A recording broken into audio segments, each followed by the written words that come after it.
Ola, boas noites. Para continuar con estes atípicos luns do Ateneo, temos con nós a Xosé Manuel Núñez Seixas. Tiñamos contactado con el hai ben máis dun ano, pero tivemos que ir pospoñendo a súa conferencia ata o punto de cambiar de título conforme pasaba o tempo e el se iba centrando nunha nova investigación e nun novo libro. De feito, o 31 de marzo sairá xustamente Guaridas del Lobo, Memorias de la Europa autoritaria 1945-2020. Atentos ao dato e á data, porque xustamente hoxe vai nos falar de ditadores e tumbas, unha ollada sobre o uso histórico dos lugares de memoria totalitarios 1945-2020. El é catedrático de Historia Contemporánea pola Universidade de Santiago de Compostela, doutorouse en Historia Contemporánea no Instituto Universitario Europeo de Florencia, realizou estudos en varias universidades europeas e tamén é profesor convidado en varias universidades europeas e americanas. Dende 2012 a 2017 ocupou a Cátedra de Historia Contemporánea de Europa dos séculos XIX e XX na Universidade de Múnich. En 2020 obtivo o Premio Ramón Piñeiro de ensaio por De imperios e danzas poéticas da pluralidade territorial no fascismo español 1930-1975. En 2018 publicou Suspiros de España, el nacionalismo español 1808-2018, polo que obtivo o Premio Nacional de Ensaio en 2019. Esta obra está tamén publicada en alemán e este é un dos sinais de identidade deste profesor que publica moito, pero que ademais publica en diferentes linguas, non? E cando entrades a ver as súas publicacións, a verdade é que impresiona e eu creo que se debe facer por sentir ese orgullo do profesorado da nosa universidade e dos nosos investigadores, porque non só realiza as súas publicacións en galego, en castelán, en inglés, sino que tamén o fai en catalán, en alemán, en francés, en italiano. E entón, a verdade é que dá moito gusto ver como a palabra, non? E o discurso da nosa xente anda por aí polo mundo e é recoñecido. As persoas que non somos especialistas no seu campo, a verdade é que chámanos a atención, ou polo menos a min chamou moito, os seus títulos. Os títulos que citei anteriormente, eu creo que xa vos destes conta de que son títulos moi especiais, non? Están moi ben escollidos, porque son explicativos, pero tamén son poéticos, teñen unha primeira parte que é como máis lírica, non? E eu recollín algún simplemente para que nos vaya sonando e para que vayamos caendo nesa conta de uns títulos ben especiais, non? Por exemplo, O inmigrante imaginario, As cartas do destino, O soño da Galiza ideal, Os galegos de ultramar, Amarras de tinta, Fuera el invasor, Imperios de muerte, Los heterodoxos de la patria, Nacidos para mandar, La sombra del César, Las patrias ausentes, Las utopías pendientes, Patrias lejos de casa, Camarada invierno, Los colores de la patria. Eu creo que son uns títulos realmente moi ben escollidos, non? Bueno, pois o seu labor investigador céntrase na análise comparada e transnacional dos nacionalismos, tanto subestatais como estatais, e tanto ibéricos como europeos no século XX. Tamén é especialista nos estudios migratorios, especialmente da emigración galega a América, e na historia cultural da violencia, sobre todo da Segunda Guerra Mundial e da Guerra Civil Española. Son temas nos que conta con máis dunha dúcia de monografías, en varios idiomas, como decía, de artigos en revistas e de capítulos en libros colectivos. Ademais deso, el forma parte dos consellos de redacción, consello editorial e consello asesor e científico de revistas de recoñecido prestixio a nivel galego, español e internacional. Ademais diso, é, dende 2018, vicepresidente do Consello da Cultura Galega. Seguro que cando vimos o cartel, cando vimos o título da súa conferencia, todos nos acordamos do Pazo de Meirás. E en relación a ese tema do Pazo de Meirás, hai que decir que presidiu a comisión de expertos promovida polo Parlamento para analizar as vías de recuperación do Pazo, e de que actualmente preside o grupo de expertos do Pazo de Meirás porque foi designado pola Administración General del Estado.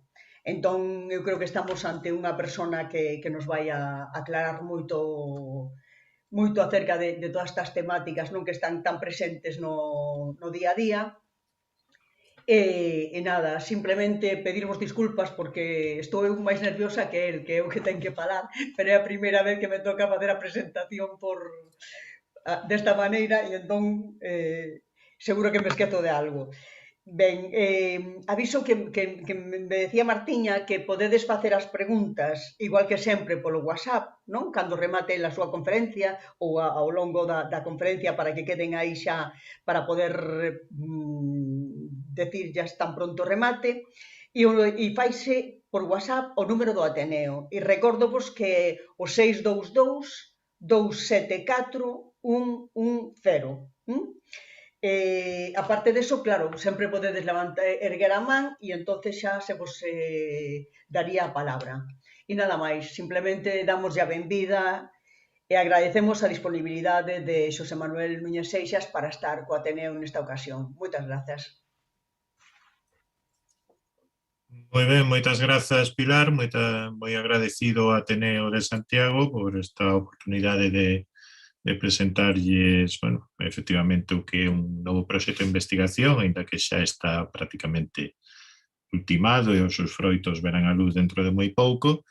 Bueno, a min gostaríame obviamente tamén que esta palestra pudese ser presencial, sempre hai outro tipo de contacto co público, pero en fin, nestes tempos de pandemia o que toca.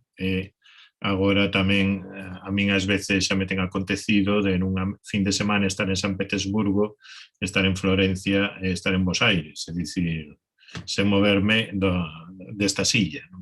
De algún xeito, isto é unha nova autoexplotación a que nos sometemos. Ben, sen máis dilación, vou compartir pantalla para que poidan ir vendo a miña presentación. Espero que se vexa ben. Pódese ver? Ben, teño o mal costume sempre de poñer outro título nos PowerPoints porque esquezo e tal, pero é dicir que de Ditadores e tumbas será o título orixinal dese libro, porque, como di aquel, eu vin aquí para falar do meu libro, pero que estará nas librerías o 31 de marzo. O título inicial era efectivamente de Dictadores e tumbas, obviamente unha homenaxe a Ernesto Sábato, pero, en fin, por diversas circunstancias editorial preferiu outro tipo de título e ao final decidímonos por Guaridas del Lobo, mentres en inglés, que sairá dentro duns meses, leva un título un pouco máis, se quere, soso, pero expresivo, que Sites of the Dictators, ou Lugares de Ditador. Ben, sen máis dilación, todos lembramos que no 2019 a memoria do franquismo volveu ao plano da actualidade grazas ao traslado dos restos de Francisco Franco dende o Val dos Caídos, dunha banda, e grazas tamén á acción do Pazo, a acción reivindicatoria do Estado contra a familia Franco, relativa ao Pazo de Meirás e a súa conversión en patrimonio público. Aínda que o Pazo de Meirás está a imaxe que figura na publicidade desta palestra, a verdade é que apenas vou falar de Meirás. Se queren, despois podemos referirnos ao tema, senón que quero falar dos outros Meirás. Quero falar dos outros casos máis ou menos semellantes, cada caso obviamente ten as súas especificidades que poden existir na Europa toda. E mesmo diría, para facer ver tamén, que casos como os de Meirás, os debates os que nos estamos agora a defrontar a respeito da súa resignificación, non son nin exclusivamente galegos, nin exclusivamente españois, senón que realmente trátase dun fenómeno transnacional. É verdade que o goberno Sánchez, dende mediados do 2018, parece ter acometido unha política proactiva da memoria e de axuste de contas co pasado dictatorial decidida, e que iso quizáis agoire que moitos consideran que segue a ser unha excepcionalidade hispánica no que se refire precisamente ás políticas da memoria a respeito do pasado dictatorial. Compre non esquecer que se trata dun proceso suxeito a vaivéns en función da cor política dos gobernos, depende moito de quen goberne en cada nivel, e mesmo moitas veces a política que se segue polo mesmo partido en Galicia ou en Madrid é bastante diferente. Podemos dicir, equivos e radical, que España é diferente máis dun aspecto do patrón europeo occidental na adopción de políticas públicas da memoria. Isto é evidente. Ora ben, non é tanto, e tenes en conta algúns factores, por exemplo, a especificidade da transición española á democracia, o feito que aquí non houbo nin derrota militar nin revolución endóxena, senón un proceso de transición pactada. É algo que non se adoita dicir tampouco que o desaxuste temporal a respeito das democracias que seguiron os réximes fascistas e parafascistas na Europa Occidental. Cando moitas veces se di isto na Italia ou na Alemanha non pasaría, habería que facer un inciso e preguntar: estás a falar da Alemanha dos anos 80 ou estás a falar da Alemanha federal de hoxe? Estás a falar de Italia dos anos 60 ou 70 ou estás a falar ou estamos a falar da Italia de hoxe? Porque se paramos o reloxo 40 anos despois da ditadura, vemos que as circunstancias e moitas veces os debates non son tan diferentes. Porque, de feito, os ritmos da posta en práctica de políticas de memoria en varios estados europeos tamén foron lentos e contraditorios. Se, digamos, ancheamos o noso panorama e incluímos a Europa do Leste despois de 1979, esas contradicións son aínda maiores. En algúns casos, por exemplo, o caso da Alemanha Federal, non se comezou realmente a cometer unha política pública da memoria proactiva e crítica respecto do pasado nazi que superase o esquecemento até a década de 1980, e os graus de pervivencia das memorias das ditaduras son moi específicos de cada exemplo particular. Eu voume referir a un tipo específico de lugares de memoria, un tipo específico de lugares de memoria que ten a ver moito coa novidade que supoñen as ditaduras de todo tipo, ditaduras sobre todo fascistas, parafascistas, pero tamén as ditaduras comunistas, o do mal chamado socialismo real, no século XX. E todo comezou realmente con Lenin, e de algún xeito tamén, ainda que non fose un ditador, con Sun Yat-sen. Podemos debater se Lenin foi un ditador, non foi no mesmo senso que Stalin, non foi unha sorte de primus inter pares, pero estableceu unha ditadura, e os mecanismos represivos da súa ditadura foron os que despois foron afinados por Stalin. Sun Yat-sen non foi un ditador, fundou unha república con moitos problemas, a República Chinesa, en 1910, pero ambos os dous caracterizáronse por algo, os réximes que crearon caracterizáronse por algo, dado que crevaran imperios, o imperio zarista dunha banda, o imperio chinés pola outra, os novos gobernantes debían revestir, as tumbas dos novos gobernantes debían se revestir dun tipo de sacralidade que non fose menor. E crearon para iso grandes mausoleos. Todos coñecemos o mausoleo de Lenin na Praza Vermella de Moscova, e menos coñecido tamén o xigantesco mausoleo adicado a Sun Yat-sen. E, de feito, a problemática e indigestión dos lugares de memoria ou desmemoria vencellados de maneira íntima a biografía do ditador non é un fenómeno únicamente español. Non somente nós temos problemas ou tiremos problemas e seguimos a telos co Val dos Caídos, ou seguimos a ter problemas co Pazo de Meirás, de algún xeito, ou seguimos a ter, tivemos problemas moito tempo en que facer con toda unha serie de sepulturas, casas natais, etc., ditadores. Na maioría das democracias que sucederon os réximes totalitarios e autoritarios en Europa despois da Segunda Guerra Mundial, completados polo que se chama terceira vaga da democratización, Europa Meridional, desde 1974, América do Sur, nos anos 80, Europa centro-oriental dende os anos 90, rexistráronse igualmente abondosas incertezas. Por que? Ben, habería que retrotraerse a que unha ditadura, é obvio que unha ditadura é o poder supremo incontestado baseado nunha persoa, o ditador, un réxime no que non hai eleccións libres. Pode haber eleccións máis ou menos semicompetitivas ou falseadas, pero non hai eleccións libres. O ditador, todos homes.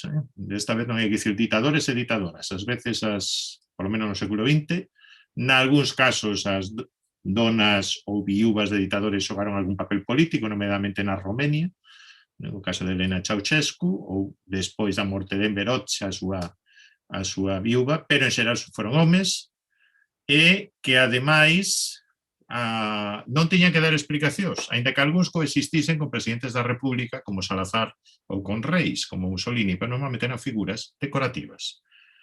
Cal é a fonte da legitimidade do ditador? Sobre todo o carisma.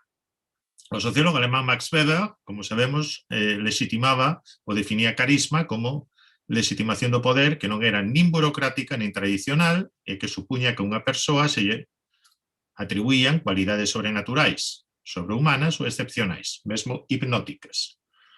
E o carisma pódese ligar á función que desempeña un líder, pódese ligar á súa capacidade para fixar unha relación excepcional cos seus seguidores.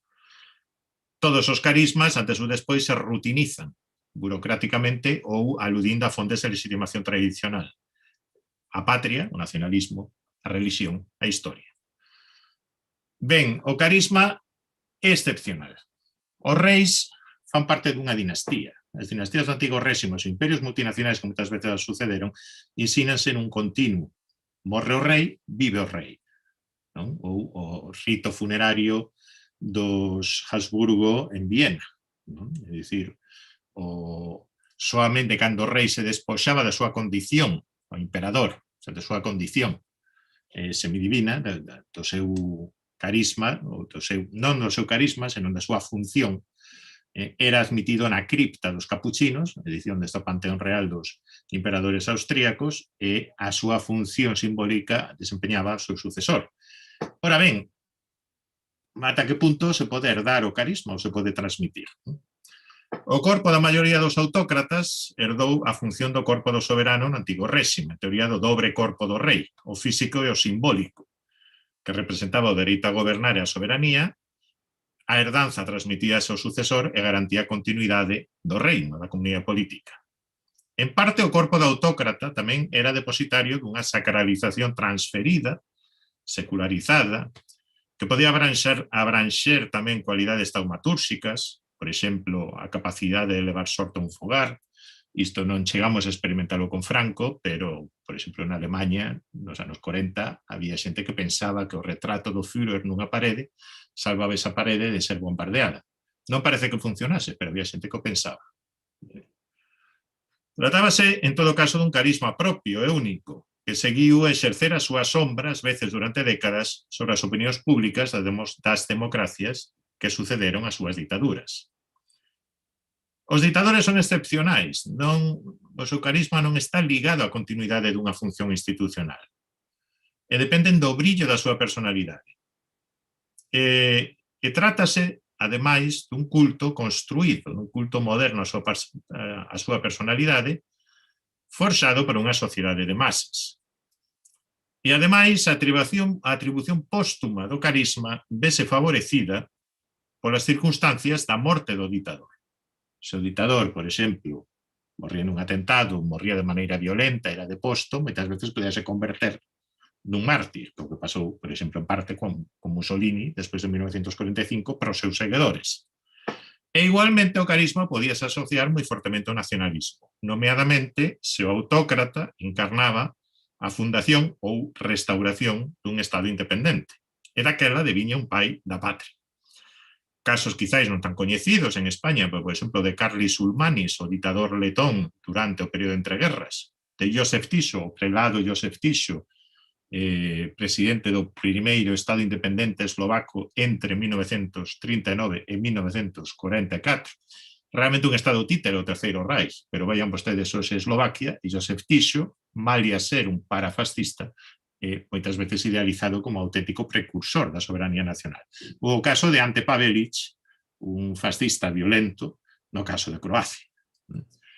En todo caso, o corpo do ditador vencellábase sempre de maneira especial a espazos moi específicos. O lugar no que naceu, as residencias onde viviu, o recinto onde repousan os seus despoxos, sexa unha tumba ou un mausoleo.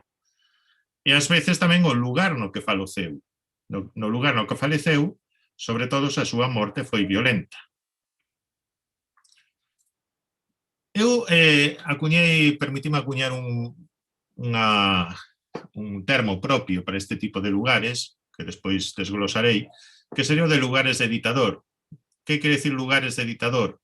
É un xogo entre o concepto clásico acuñado polo historiador francés Pierre Nogin, segundo o cal é o conceito de lugar de memoria, segundo o cal é un lugar de memoria toda sorte de ente tangible ou intangible, espazo físico, concepto, práctica ou obxecto, que se converte nun elemento simbólico para un colectivo por decisión dos representantes dunha comunidade e que de algún xeito serve de ponte entre memoria e historia. Os significados atribuídos a esos lugares de memoria experimentan grandes variacións ao longo do tempo. Son unha elaboración consciente por parte de actores concretos. Pero non sempre están vivos, senón a interacción co espazo social, os lugares de memoria perden significado, falecen. Hoxe, moitas veces, pregunto aos meus alumnos onde está a estatua de Méndez Núñez na Alameda. Para empezar, non saben quen é Méndez Núñez. O almirante Méndez Núñez, século XIX, a batalla do Pacífico, Guerra do Pacífico, etc. De asociar algunha, asocia con Pontevedra, pero non sabe que hai unha estatua na Alameda. E probablemente moitos composteláns tampouco non o saiban. Pero esa estatua, no seu momento, tiña unha interacción viva co seu espazo, e ata finais do XIX, comezos do XX, recibía homenaxes, había discursos, etc. O mesmo acontece coa estatua de Montero Ríos, que está hoxe diante, en Mazarelos, diante da Facultade de Filosofía. Podes asegurar que hai xeracións de estudantes composteláns ou que van a esa universidade que non saben quen é ese señor que está aí. Sabémoslo catro. A forma de ollar un monumento varía según as épocas, daí que algúns autores falen de espazos memoriais, que se definen pola interacción coas actores sociais e as institucións a través de ritos, a través de discursos. En eses espazos memoriais condensase unha narrativa pública, unha memoria cultural, que non se impón por si propia, senón que interacciona co que podemos chamar unha memoria comunicativa, a que transmite a sociedade civil. Bueno, esta é a casa natal de Hitler na localidade de Braunau am Inn. Eso que ven aí abaixo, Hitler naceu no segundo andar, en máis ou menos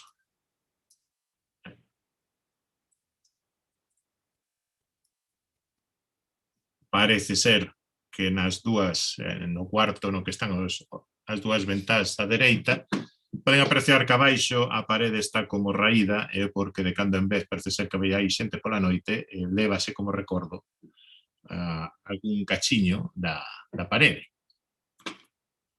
Ben, dentro deses espazos da lembranza, os recintos memoriais que lembran pasados traumáticos, sobre todo ditaduras ou guerras, son os que teñen, os que son máis coñecidos. Son ruínas, son cemiterios de guerra, son cárceres, son campos de concentración, son sitios de execución, que teñen en común que todos eles se adican ás vítimas.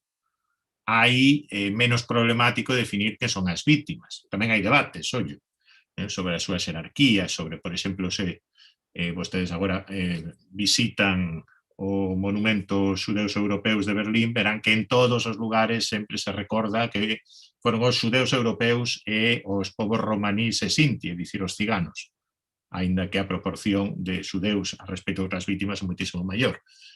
Pero, en todo caso, conmemorar as vítimas plantexa, en xeral, problemas específicos, pero menores, do que supón lidiar ou brigar cos espazos ligados aos perpetradores. A maioría das ditaduras legaron outro tipo de espazos, obras megalómanas, monumentos conmemorativos, obras civís, deseños urbanísticos, nomes de vilas, rúas e prazas, etc. Despois da creba dos seus réximes, as estatuas dos ditadores foron retiradas. En España, en febreiro, hai un mes, retirouse a derradeira estatua que ficaba de Franco, que estaba no porto de Melilla, que foi inaugurada no ano 78, e o argumento que o goberno local de Melilla se producira fora que non representaba a Franco como ditador, senón como comandante da lexión, e que fora o salvador da cidade en 1921. Pero, bueno, mesmo en España xa non hai grandes estatuas de Franco en lugares públicos. Boa parte das rúas e prazas foron rebatizadas, hai aínda un 5 ou 6% dos concellos españois que teñen rúas que adicadas a Franco directo ou indirectamente, pero van cada vez a menor, e se concentran sobre todo en Castela e León. Nalgúns países este proceso foi moito máis radical, rápido e sistemático do que noutros. Segue a haber restos, por exemplo, aínda fican en Portugal, a pesares da Revolución dos Cravos, uns 7 lugares con rúas adicadas a Salazar. Os bairros de Fundação Salazar aínda existen en cidades como Leiría ou como Coimbra. Pero, ben, na maioría dos casos podemos dicir que isto máis leva o seu tempo, en algúns casos é máis radical, en outros casos é menos, pero tamén iso tende a desaparecer. Porén, as casas natais, as tumbas, os mausoleos, as residencias particulares e palacios de verán dos ditadores constitúen case sempre excepcións á norma. Son lugares onde parece que habitase unha fantasma. A casa natal de Hitler que lles mostrei antes, na súa cidade natal chamana a Casa das Fantasmas. A familia Hitler viviu aí exactamente 15 días, 2 semanas. Aí naceu Hitler, por casualidade, porque no baixo había unha fonda que alugaba cuartos e o pai de Hitler, funcionario das Alfándegas, austríaco, foi destinado a esa cidade que está na fronteira con Baviera. E moitas veces son lugares que constitúen unha sorte de materia pendente das políticas de axuste de contas co pasado dictatorial. Por qué? Bueno, neses lugares cristaliza a intersección entre dúas dimensións esenciais do carisma e do poder dun ditador. Dunha banda, a súa esfera íntima, privada e familiar, é dicir, un ditador é unha persoa corrente que xorde do seu da comunidade que di encarnar. Non nace nun palacio, vive nun palacio, pode morrer nun palacio, estar soterrado nun palacio, pero os ditadores non son como os reis que tamén nacen en palacios. Entón, normalmente terma moito de suliñar que son como a ti e como a min, é dicir, que son como a todos nós. E de outra banda, o seu carisma e proxección pública sacralizada, inherente, oculta a súa personalidade en vida, é dicir, interaccionan esas dúas facetas. E ese carisma non desaparece após a morte do autócrata, senón que moitas veces é preservado polos seus nostálxicos, polos seus saudosos, persiste de xeito semiconsciente como un hábitus na memoria das xeracións socializadas baixo o seu dominio, e moitas veces persiste nesa sorte de morbo, que está no fundamento do que algúns chaman turismo negro, que sempre xeran os chicos malos, non? Estes serían os que eu chamo lugares de ditador. Espazos memoriais cuxa xestión se transforma nunha dificultosa digestión e moitas veces nunha permanente indigestión, que normalmente son un crisol de contradicións para as democracias sucesoras, e que precisamente por iso ofrécennos un ángulo de observación diverso sobre as memorias de Europa autoritaria e totalitaria. Isto que ven aí, Wolfgang Gleichner, é un novelista austríaco relativamente coñecido naquel país, que naceu non moi lonxe da casa natal de Hitler, e que ten un libro de relatos sobre a súa nenez en Braunau-Inn, que se chama Ninguén naceu en Braunau. E como poden ver, obviamente, é unha caricatura de Hitler tocando o violín. Que é o que conta aí Gleichner? Pois moitas historietas relativas nos anos 60, 70, os visitantes que viñan sobre todo a Alemanha do Norte e preguntaban pola chouza do xefe, que lles pagaban os nenos, e dicir, mira, dime onde naceu o Führer e tal, os negocios que despois imaginaban algúns para levar turistas xaponeses, etc. Por que os lugares de ditador, como xa comentei, son tan problemáticos de manexar? Bueno, eu diría que por 3 razóns. Primeiro, polo feito de seren moi variables, os obxectos e lugares que se poden converter nun espazo memorial personalizado dun ditador. Onde non hai tumba, por exemplo, a Alemanha Federal, invéntase.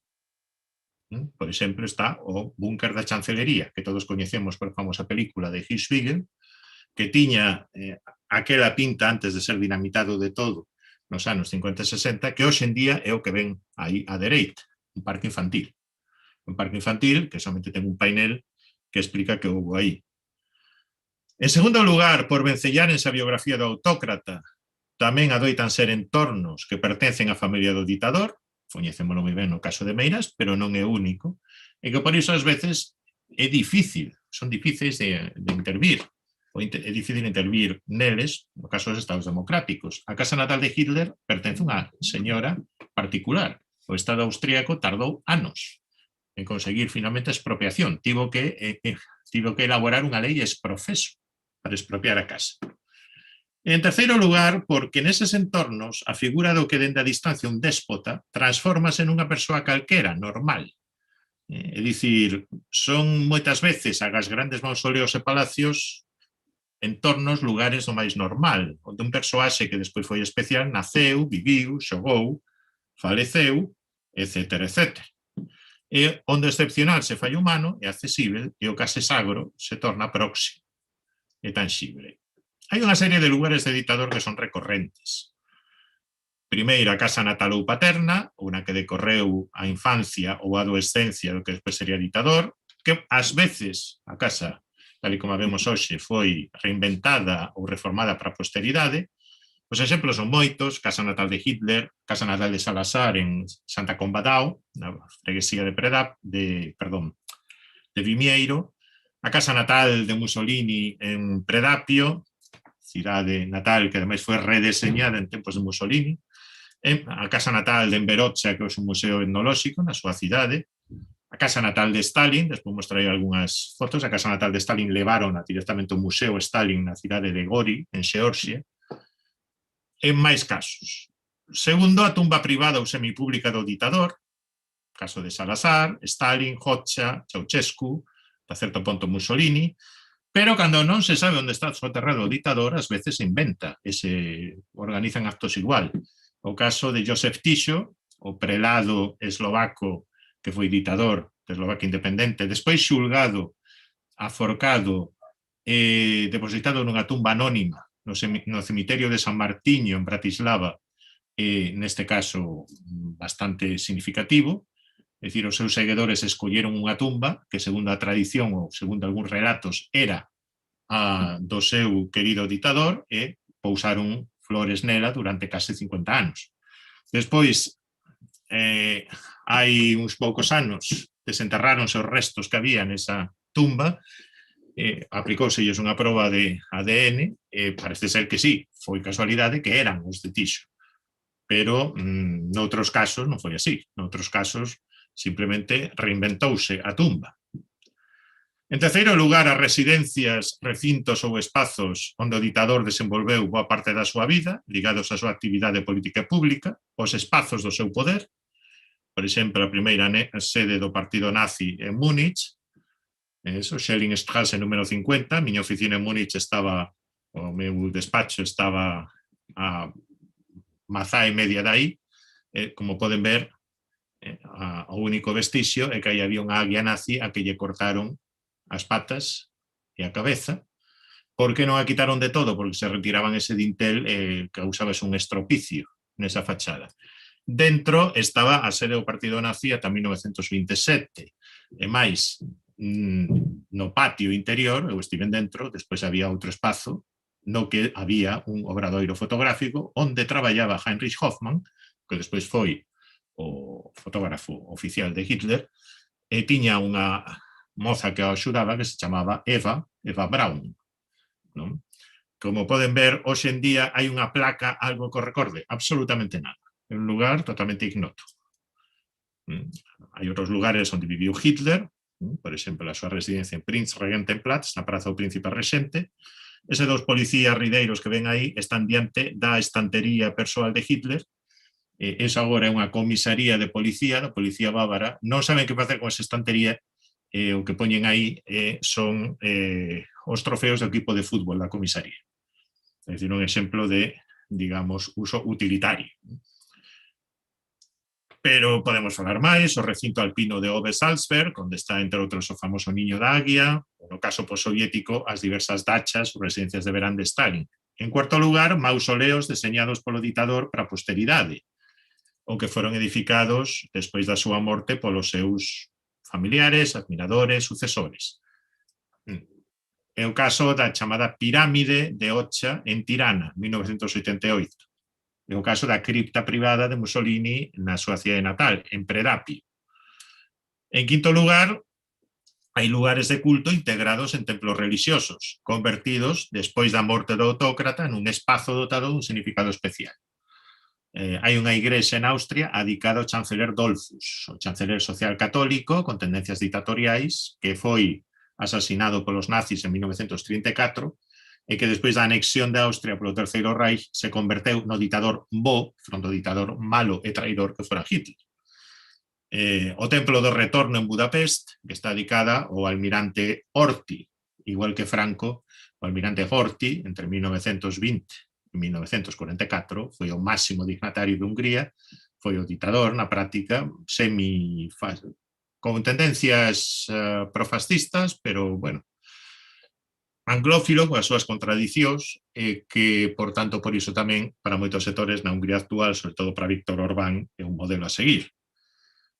Por tanto, os lugares de ditador son moi maleables, como obxectos de remembranza. Todos eles son susceptíveis de converterse en puntos de reunión de nostálxicos. Poden atraer turistas, turismo negro, atraído pola morbosidade estética das ditaduras. E iso moitas veces unha fonte de ingresos tentadora para algúns gobernos locais. E todo iso fai aínda máis difícil a xestión pública desas ubicacións. Cantas veces se propón, por exemplo, adicar unha casa museo a un ditador ou a ditadura na súa aldea natal, moitos argumentan por moito que resignifiquemos os saudosos, os nostálxicos, os neofascistas, neocomunistas, etc., seguirán a vir. E, por tanto, vanse mesturar cos turistas normais ou cas excursións escolares e farán a súa presenza dominante. O lugar impón. Mesmo se ese espazo memorial non existe como tal, invéntase. Os neonazis concentrábanse cada 20 de abril na tumba dos pais de Hitler en Leonding, a localidade de Austria onde viviu Hitler de adolescente. Cando morreu, se suicidou un lugartenente de Hitler, Rudolf Hess, na cadea de Spandau, 1987, os seus restos finalmente foron inhumados xunto dos seus pais nun cemiterio evangélico no norte de Baviera. Todos os anos tiña lugar unha concentración neonazi, cada vez máis membros. Ata que ao final se decidiu, o Estado Federal interveu e retirouse a tumba. Retirouse a tumba utilizando, como sempre, o subterfuxio e ás 5 da mañán. É dicir, como non había tumba de Hitler, porque os soviéticos encargaron, por iso segredismo sobre o que pasou co corpo de Hitler, encargáronse de que houvese un centro de culto, pois moitas veces invéntase. Por tanto, os lugares de ditador, como case todos os lugares de memoria, non se suxeitan a tipoloxías estéticas. Son categorías espaciais construídas, que froito de interpretación, moitas veces dos seguidores. E a hora de xestionar eses espazos, as democracias adoitan intervir con dúbidas e un pouco a reboque dos acontecementos. Aquí, pois, algúns exemplos. Lugar, os congresos do Partido Nazi en Nuremberg. Que solucións ofreceron ata agora para a xestión pública dos lugares de ditador na Europa toda? Bueno, eu identificaría de maneira moi rápida 7 características xerais. Ou 7 problemas xerais. Primeiro, o feito de unha dificultade sempre que os ditadores son os maiores perpetradores dos seus réximes. E os lugares de ditador sempre plantexan o problema de como xestionar o corpo do verdugo ou a lembranza do verdugo. En segundo lugar, ese tipo de edificios son espazos físicos asociados de forma moi persoal á biografía dos autócratas e a súa xestión debe ser moi cuidadosa á hora de non lembrar eses autócratas en exceso, porque iso pode de algún xeito recrear o culto a personalidade de que gozaron en vida. E porque, como xa mencionei antes, vistos, digamos, na curta distancia, os restos do ditador, por moi despótico que fose, espertan respecto e compaixón. Nunha tumba un tende a ter sempre unha postura de respecto. A súa casa natal, a presentación do seu entorno, fano parecer unha persoa corrente.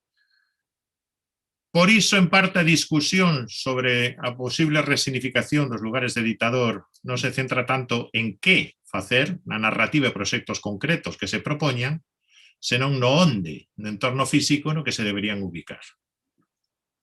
Tampouco os habitantes das localidades que foron berces ou moradas de ditadores amosan posicións unánimes.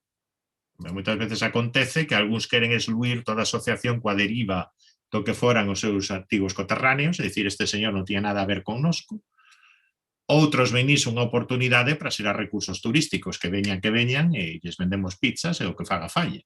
Que veñan chineses, que o que, por exemplo, agora van sobre todo o Museo Stalin en Xeorxia, ou que veña quen for. E outros mobilízanse porque consideran un deber cívico a resemantización deses lugares. É certo que hai unha certa diferenza en os lugares de ditador, sobre todo tumbas e mausoleos, foron creados en vida do autócrata, e se o seu réxime morre con el, ou se o foron despois da súa morte por parte dun sucesor. Os sucesores normalmente xestionan os lugares dos seus antecesores de maneira pragmática, agás que sexan fundadores dun réxime ou dunha dinastía. Un caso, por exemplo, das dinastías familiares de Corea do Norte ou de Siria, ou que sexan país de independencia patria.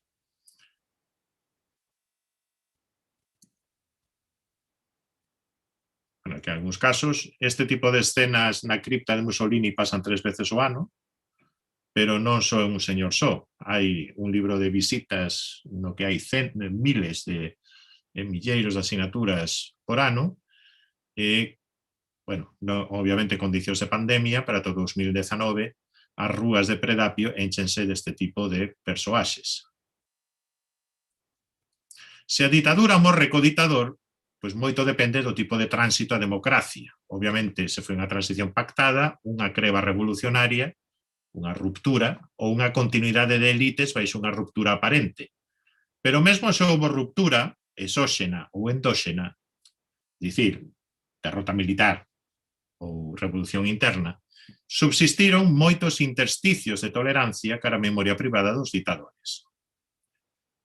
Despois da fin da ditadura, polo xeral, a unha primeira fase de esquecemento, de silencio, ou de incómoda tolerancia, podemos dicir, de damnatio memoriae, adoita seguir unha segunda etapa, antes ou despois, na que se abre un debate público sobre a xestión e usos dos lugares de ditador. En unha terceira fase, plantéxase, case sempre polas autoridades locais ou regionais, sobre todo polos concellos, a posibilidade dunha explotación pragmática deses espazos, coa ollada posta no turismo, pero moitas veces tamén porque se parte dunha situación moi simple, é que a xente xa ven porque páxinas web, porque circula moita información en internet. O alcalde de Predapio, un tipo bastante peculiar, chamado Giorgio Frasinetti, poscomunista Partido Democrático, cando lle argumentaban se crea vostede un museo Mussolini, que era o que quería crear, en Predapio, atraerá masas de neofascistas, o único que dicía é que xa veñen,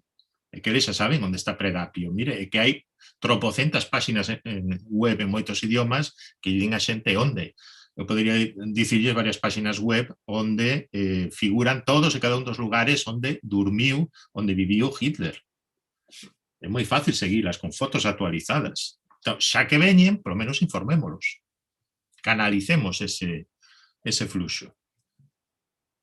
E iso pasaba normalmente por unha resignificación do lugar de memoria, pola súa contextualización, todo iso de xeito previo a súa conversión nun entorno público que poida ser visitado pola cidadanía en xeral.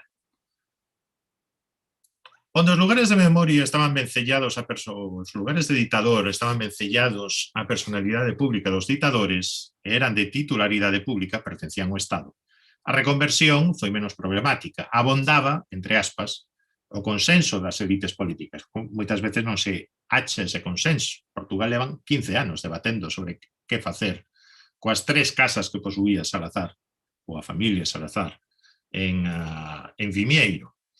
Algo semellante ocorre cando os autócratas son depostos, son xulgados, os seus saberes expropiados. Pero o panorama complícase cando recintos memoriais son casas, palacios ou sepulturas cuxa titularidade é privada, sobre todo as familias dos ditadores. É certo que antes ou despois as autoridades estatais achan vías legais. Se hai vontade política, antes ou despois se atopa un camiño. Foi o caso de Austria, foi o caso moito máis recente de España. Pero bueno, tamén en Italia, por exemplo, o Meirás italiano, o chamado Palazzo ou Castelo da Rocca delle Caminate, 1927, adquirido tamén por unha pseudo subscripción popular para Mussolini. Mussolini puxo a nome da súa muller conservouno despois de 1945, pero o que fixo a muller foi doalo ao Estado italiano para fins benéficos. Esta é a tumba de Salazar, por certo, como poden ver, monástica, nada a ver co Val dos Caídos. Esa casa natal de Salazar, onde un só sabe que aí viviu Salazar porque hai unha pequena placa. En todo caso, a significación outorgada aos lugares de ditador tamén ten moito a ver coas circunstancias da morte de quen naceron ou repousan neles, sobre todo se son tumbas. Se os ditadores faleceron por causas naturais, non renderon contas dos seus crimes, e moitas veces a súa morte humanizounos a ollos dos seus gobernados. É dicir, todos, algúns ainda lembramos, eu moi vagamente, pues, aqueles partes diarios, non, da enfermidade de Franco e da súa agonía. Queira que non, iso deixa un pouso. O pouso, como ocorreu tamén con Berocha, é que os humanizaba. Al final mesmo, houbo vítimas que choraron, igual que pola morte de Stalin. Outros autócratas compareceron perante un xuri, con máis ou menos garantías, foron condenados e executados. Foi o caso de Tixo ou Ceausescu. O de Ceausescu un pouco máis chafulleiro, pero bueno. Pero iso non nos desmitificou a ollo dos seus seguidores, converténos en víctimas. O mesmo aconteceu co caso particular de Mussolini, executado, pero executado de maneira sumaria, para despois o seu corpo exposto na Praza Loreto de Milán a vexación pública. Para moitos antifascistas italianos aquilo foi un espectáculo penoso, como dicían algúns, a República Italiana non pode nacer do que foi unha carnicería mexicana, unha expresión italiana, un espectáculo, digamos, case morboso. Onde a ruptura democrática coa ditadura foi radical, as musealizacións, as resemantizacións dos espacios memoriais herdados foron máis fondas que nos países onde a continuidade de élites foi máis manifesta. De acordo. Pero tamén neses casos houve moitas zonas de penumbra no relativo á xestión dos lugares de ditador. Hai un caso, quizáis, que a Alemanha Federal, pero que a Alemanha Federal tiña a vantaxe de que Hitler era austríaco. E, por tanto, parte da biografía sentimental de Hitler se localizaba fora das súas fronteiras e non había tumba do ditador, senón que había espazos públicos, e así a toda a xestión deses espazos públicos foi dificultosa.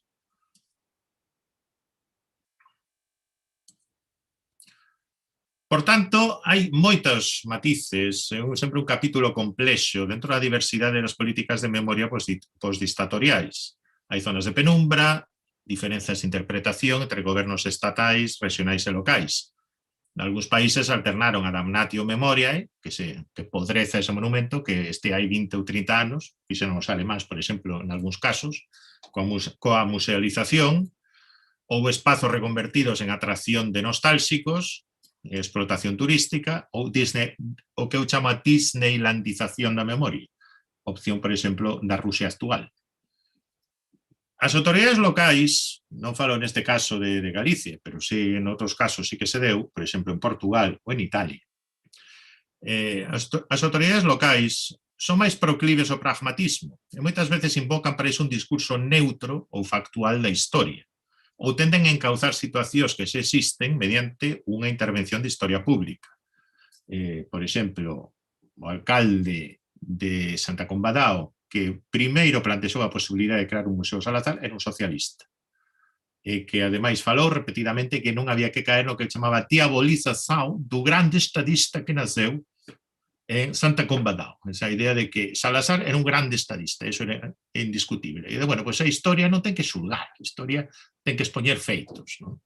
Algúnas veces o mesmo o alcalde, tamén de esquerda, de Predapio, dixo mesmo. Estes actores locais adquiren, moitas veces, grande relevancia.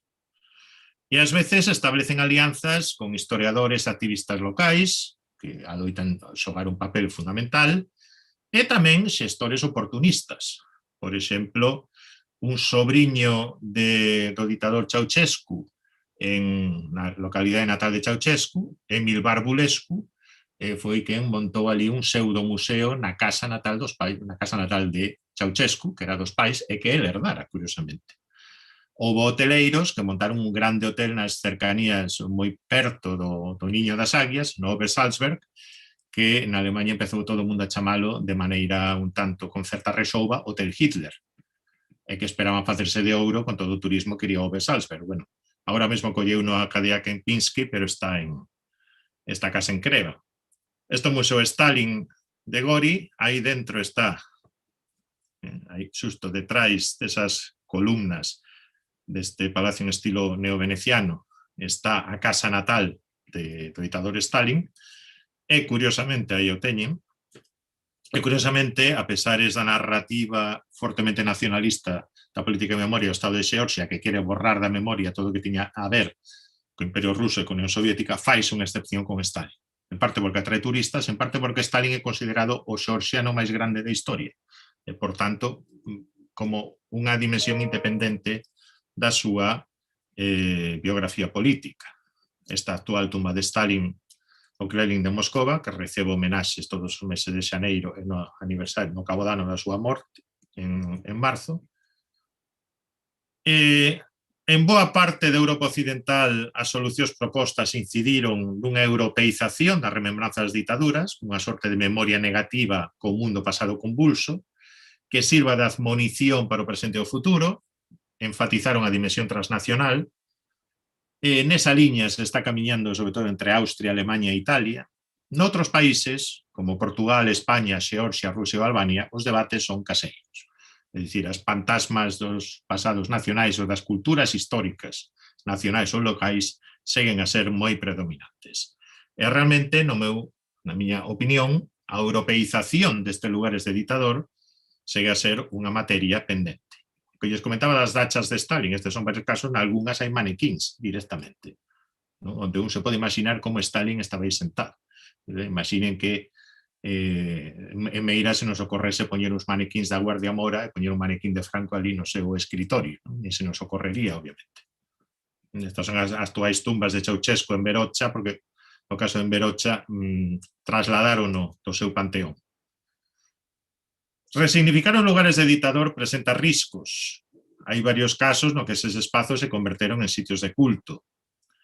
Pero en tempos de turismo de masas e de internet e redes sociais, as valencias outorgadas a eses lugares vencellados aos ditadores do século XX están suxeitas a unha enorme volatilidade. Hai moitos lugares que podemos chamar putativos de ditador. Por exemplo, vostedes poden reservar o cuarto onde Mussolini viviu no Gran Sasso nun hotel que se chama Campo Imperatore e que segue existir. E se collen ao cuarto Mussolini, pagan un suplemento, pero aquilo está decorado como se fose durma vostede na cama onde dormía o Duce, en Coroxego, nunha localidade no noroeste de Moscova, única localidade perto da fronte onde pernoctou Stalin unha noite, montaron un museo totalmente orientado cara a nostálxicos. Que quere dicir isto? Bueno, supoñamos, os neofranquistas, se xa non poden ir ao Val dos Caídos, se xa non poden ir a Meira, bueno, Meiras nunca foron moito, afortunadamente, infelizmente, poderían ao mellor facer caso a outros lugares de memoria toda agora non utilizados, por exemplo, a casa natal de Franco na Rúa María de Ferrol.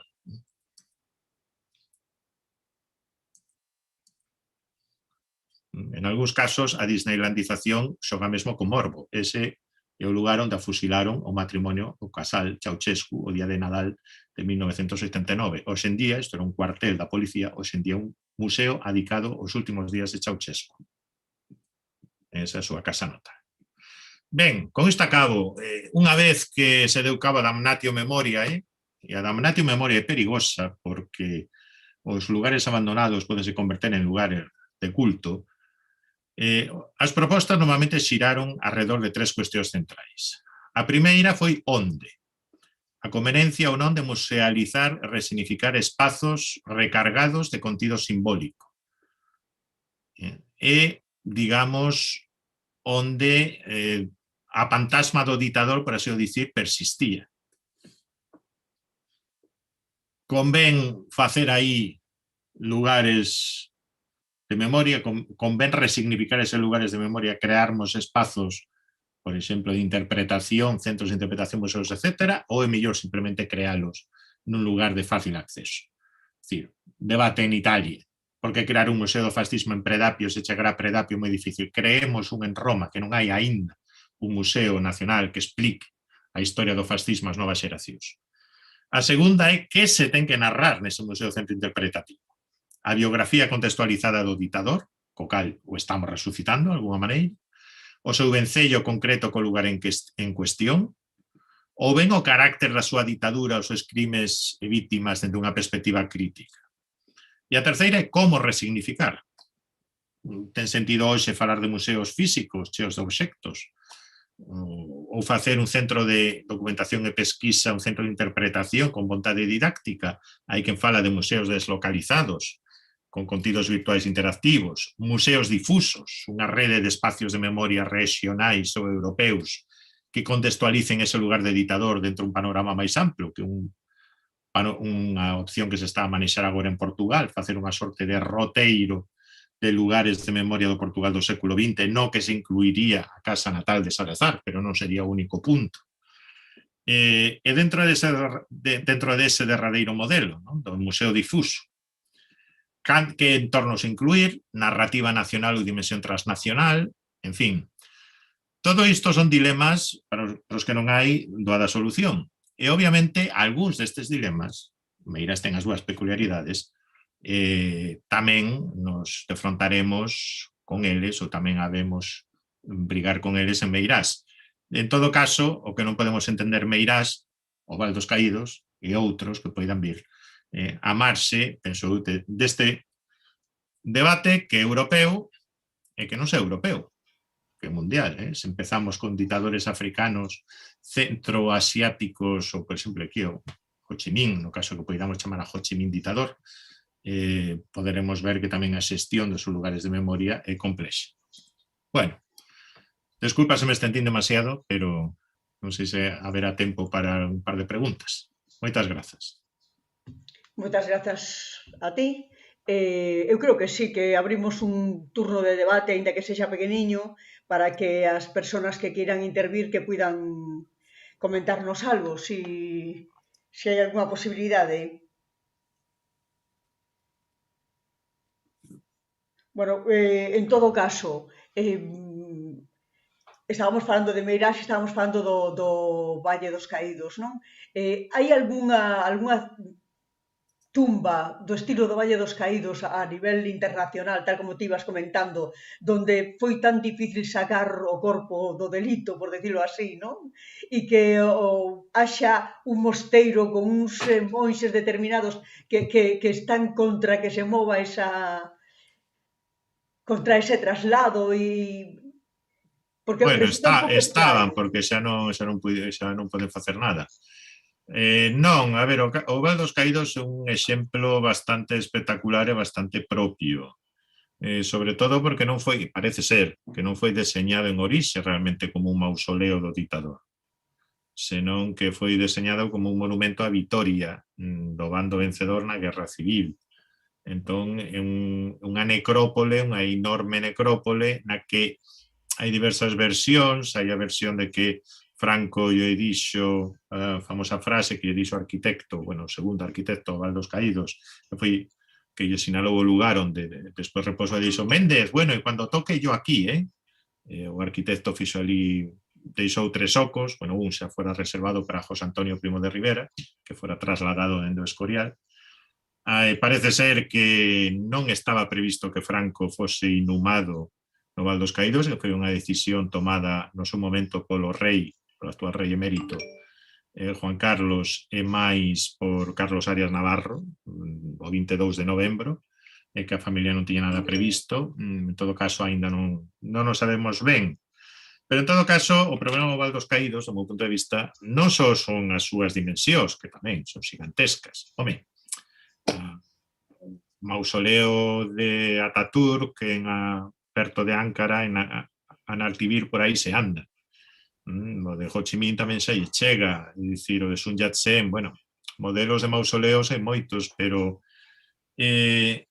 o problema é que non, aí se xuntan dúas memorias, memoria da ditadura e memoria da Guerra Civil. É unha catedral da morte, como alguén a definiu. Que, por tanto, deslindar ambos os dous conceptos, é dicir, o ditador xa está fora, pero segue a ser un lugar de memoria da Guerra Civil, pero presidido pola simboloxía dos vencedores. O que iba dificulta moitísimo a súa resignificación. Isto vai ser un debate paralelo que vai dar para moito tempo, eu creo que imos ter aí tamén moita materia, pero en Europa algo semellante, dende logo, non hai. Hai mausoleos, polo xeral, bastante adicados a unha persoa, a unha dinastía, fora de Europa, pues, mausoleo adicado a Kim Il-sung, a seu fillo, Kim Il-jong, pero non adicados a un bando vencedor e albergando milleiros de mortos que ni sequera sabemos cantos son, en condicións, ademais, bastante deploráveis, cos restos humanos mesturados, e ademais cun número de mortos que non sabemos, cusas familias xamais accederon a que se inumasen ali. Entón, claro, hai un reconverter todo iso vai ser complicado, e aínda por riba coa Igrexa Católica polo medio. Porque, obviamente, a solución radical que moitos, radical, a solución cirúrxica que moitos propoñen e que probablemente sexa máis razoable sería secularizar todo o espazo, desacralizar todo o espazo. E claro, de outra banda están os temas de patrimonio. Bueno, aquela grande cruz de Juan de Ábalos debería continuar ali, porque, obviamente, se ali hai soterrados soldados do exército republicano sen consentimento dos seus familiares, como é sabido, e se ademais aquilo ten de servir de algún xeito monumento de reconciliación, non pode estar presidido nin pola cruz, nin polos evangelistas, nin por toda aquela simboloxía. Moi ben. Non sei se hai algunha preguntiña. Señor Candela, creo que está... Parece que non hai ninguna pregunta. Sí. No, eu o que vía na túa conferencia, no, que... Perdón, Pilar, o señor Francisco Candela creo que quere preguntar algo. Que está a facer así como... Moi ben. Sí. Se me escoita? Sí, sí, perfectamente. Bueno, moitas gracias ao profesor Núñez Seixas. Me parece que dá unha panorámica espléndida de todo o proceso de recuperación da memoria histórica e tamén das distintas líneas que se han ido seguindo en Europa, non? De todas maneiras, aquí está claro que o proceso de recuperación foi moito máis lento e máis contradictorio, efectivamente polo proceso de transición política e tamén pola presencia, lóxicamente, nos gobernos de unha presencia todavía moi ligada a, digamos, a memoria franquista, non? Tanto unha parte da dereita española como da propia Iglesia Católica, non? Eu, de todas maneiras, si quixera, de alguma maneira, diferenciar o que pode ser o sentido que poda ter a recuperación do Valle dos Caídos, do Cuelgamuros, do das Torres de Meirás. A mí me parece que o tema das Torres de Meirás pois, home, é un tema que non está tan vencellado a toda a represión, a toda o proceso de guerra civil con o coste para os republicanos, para todos os prisioneros que foron durante a guerra e durante a posguerra. E a mí me parece que o tratamento ten que ser claramente diferenciado.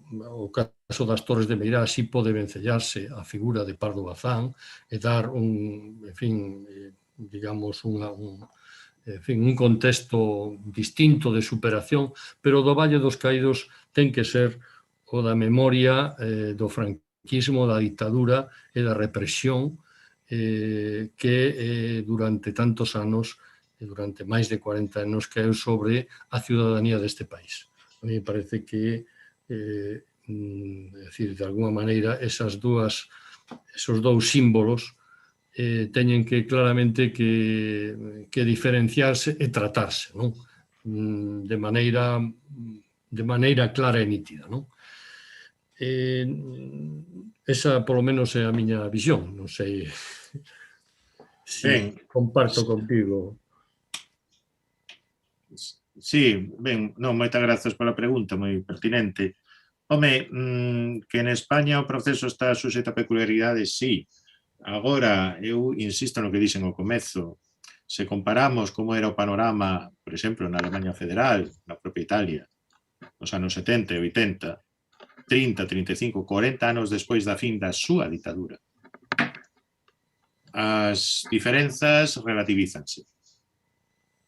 Se comparamos, obviamente, Italia en 2010 con España en 2010, ben, de acordo, parece que non, que, ollo, agora en algún destes países, por exemplo, na mesma Italia, se están poñendo en discusión por parte da dereita populista moitos dos símbolos e fundamentos da materia, o que sería, digamos, a matriz de legitimación antifascista da República Italiana.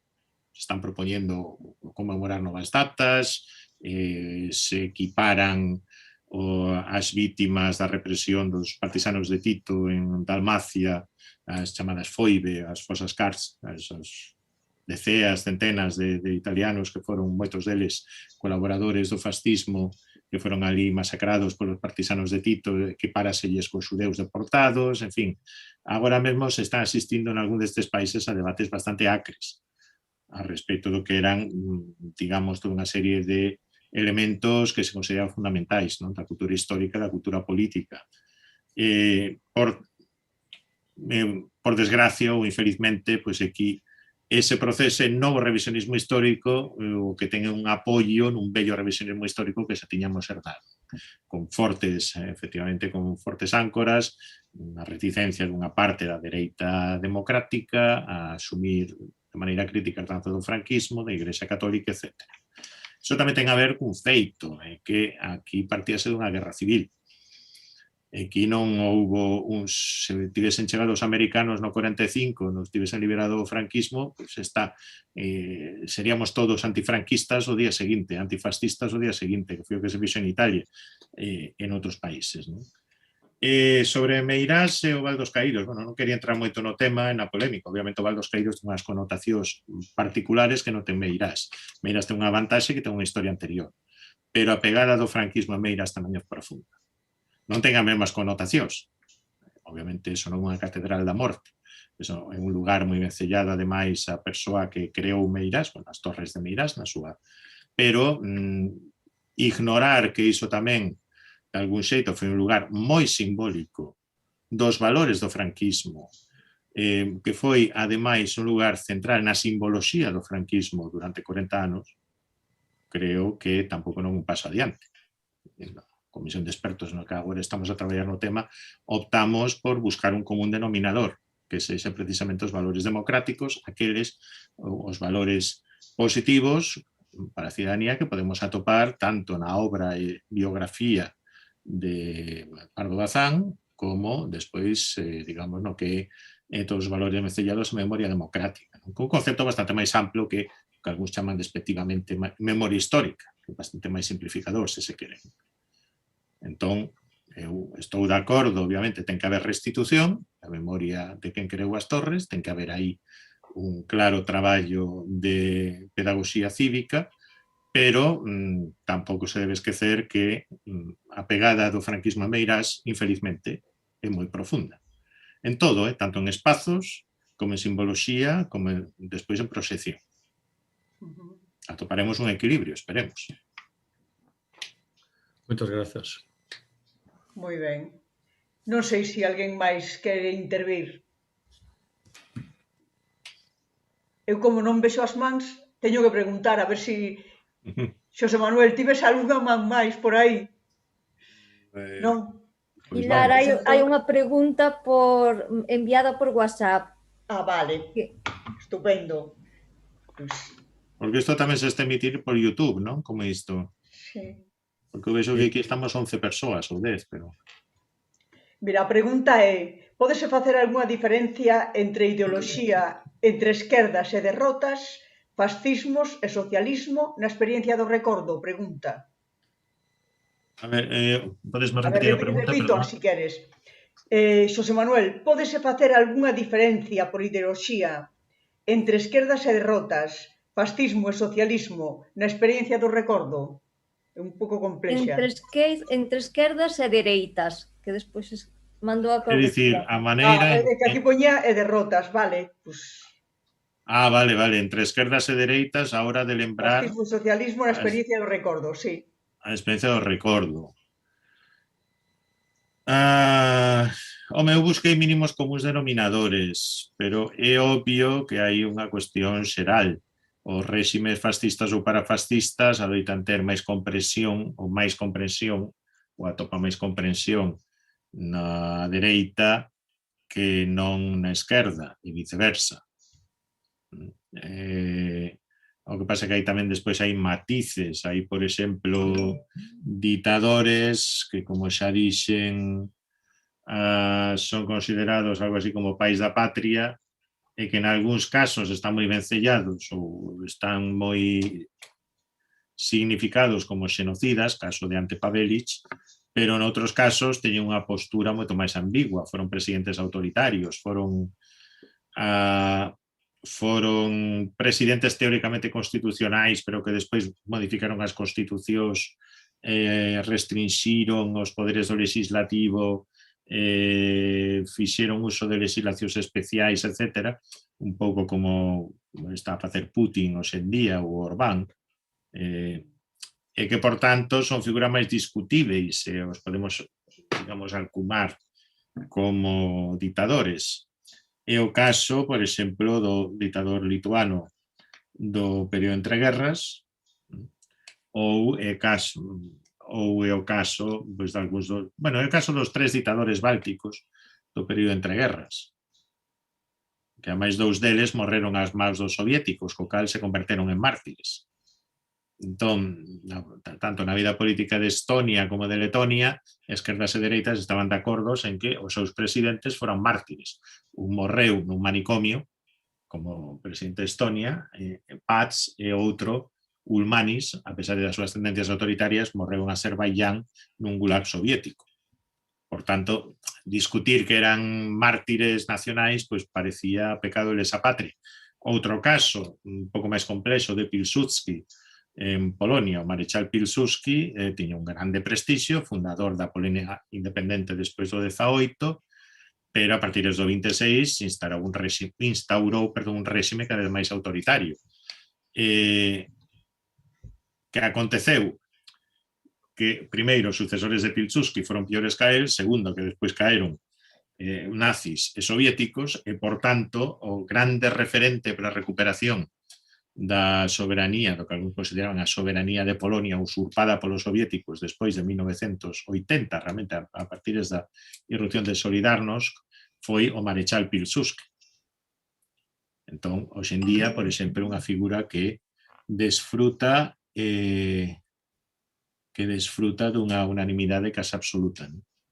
Pero, bueno, sí, que a dereita populista... O que pasa que, bueno, tamén hai que disperar... Hai partidos de dereita populista, a dereita neopopulista en xeral non fai apelación directa á memoria dos ditadores de dereitas, por exemplo, ou dos ditadores fascistas ou parafascistas.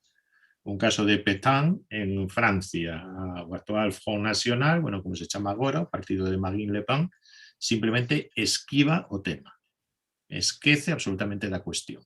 Os que cultivan a memoria do marechal Pétain son 4 nostálxicos ben identificados que os teñen un recanto e non lles dan protagonismo ningún.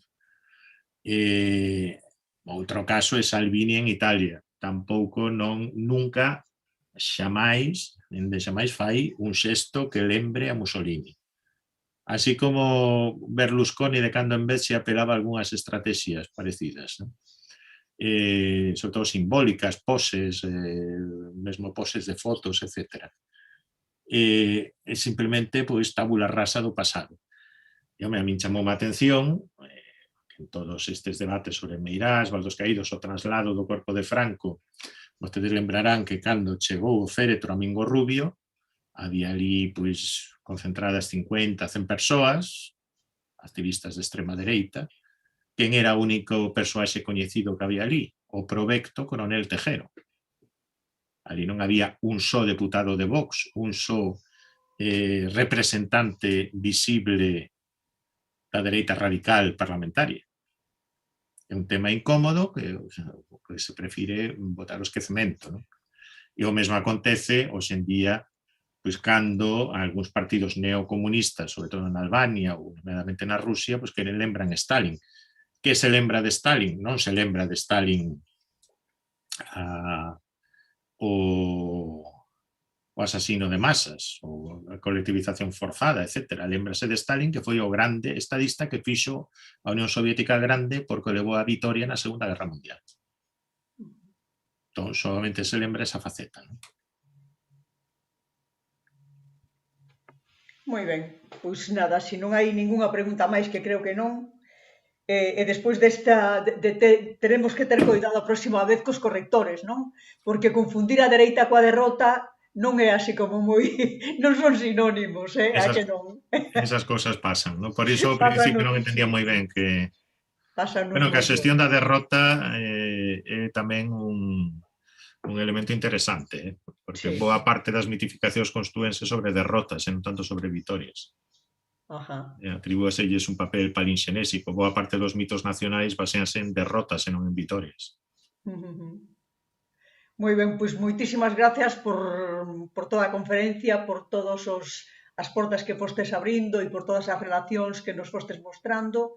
E nada, quedamos aínda máis tranquilos do que estábamos pensando que estás aí nese comité de expertos e que teremos sorte co que pase con Meirás, non? Bueno, hai algúns medios que están dicindo que un comité fantasma, pois xa que cuidado.